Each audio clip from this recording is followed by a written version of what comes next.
السلام عليكم، اهلا بكم في قناتي سويت اند صور مع رنا. يا رب تكونوا بخير. لو اول مره تشوفوا فيديو من فيديوهاتي وناويين تشتركوا في القناه، وانتوا بتشتركوا في القناه ابقوا فعلوا الجرس علشان توصل لكم كل الاشعارات الخاصه بالقناه. هنعمل مربى الفراوله المظبوطه جدا، هتعيش معاكم من السنه للسنه، لكن لما تعملوها وتعجبكم ويطلع القوام بتاعها مظبوط وتلاقوها سلسه وسهله معاكم، يبقى ادعوا لماما بالرحمه وقولها الفاتحه، لان دي طريقتها المعتمده وعمرها ولا باظت ولا حصل لها اي حاجه ولا سكرت ولا حاجه. بسم الله. وهنبتدي المقادير.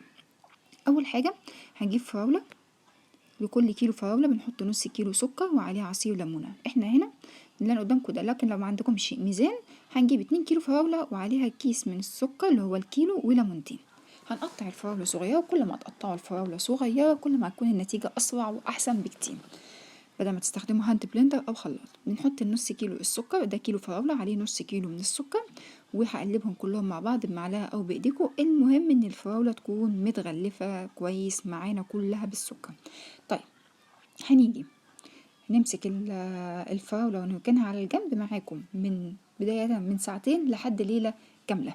طبعا لو باتت ليله كامله هيبقى احسن بكتير. ليه؟ عشان هتنزل الميه بتاعتها، فهتضمنوا ان الميه نازله كلها كده مظبوطه، مش تاخد معاكم وقت. وكمان الفراولايه مش هنحتاج ان احنا نضرب خلاط او هاند بلندر بالاضافه للتقطيع بتاعها. طيب انا هنا اهو، بس لو هتسيبوها الاول مبدئيا كده، لو هنسيبها في ليله كامله اوعوا تحطوها في حله، علشان هي فيها نسبه من الحديد، لا ألمونيا ولا ستانلس، علشان ما تتفاعلش معاهم. طبق بلاستيك او ازاز ونغلفها كده بالاسترتش ونحطها في التلاجة. هنا اهو كان بعد ساعتين ونص تقريبا، ده كان منظرها اهو. نزلت ميه، مقدار من الميه بتاعتها. طبعا لو باتت طبعا هتعمل، انا تعمدت ان انا اعملها بعد ساعتين او 3 عشان الناس اللي ما بيكونش عندها الوقت. بعد كده هبتدي احطها على النار وهسيبها تغلي. بنحطها في حلة اكبر من حجمها علشان هتفور، احتمالية انها تفور، وهنسيبها على النار متوسطة، ومن وقت للتاني نبتدي نقلب. ادي شكلها بعد ما غليت. ما بنشيلش الريم، سيبوه تماما، هو هيتلاشى، ما تهدروش اي حاجه. انا بحط معلقه خشب دايما احتياطي عشان لو رحت كده ولا كده ما تفورش معايا. احطها طبعا في حله واسعه. هبتدي احط عصير الليمون، وبعد عصير الليمون هنعد بالظبط 10 دقايق. الريم هيتلاشى، ما تقلقوش تماما. هو شفتوا منظرها في اول الفيديو، ما شلتش ريم، هو اختفى تماما.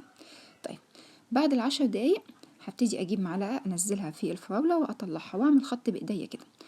لو الخط فضل كده اهو، بصوا شايفين المعلقه باينه ازاي، والخطين دول ما تقابلوش مع بعض، يبقى هي كده تمام.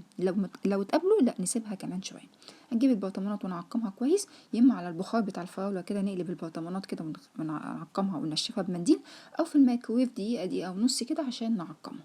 شايفين الجمال بتاعها؟ بجد بجد هتعجبكم جدا ومظبوطه. يعني انا عايزه اقول لكم الكميه رهيبه. تقريبا احنا اتكلفنا 25 جنيه. ده برطمان بتاع نوتيلا حوالي كيلو الا ربع. شايفين عملته كله طبق اهو كمان.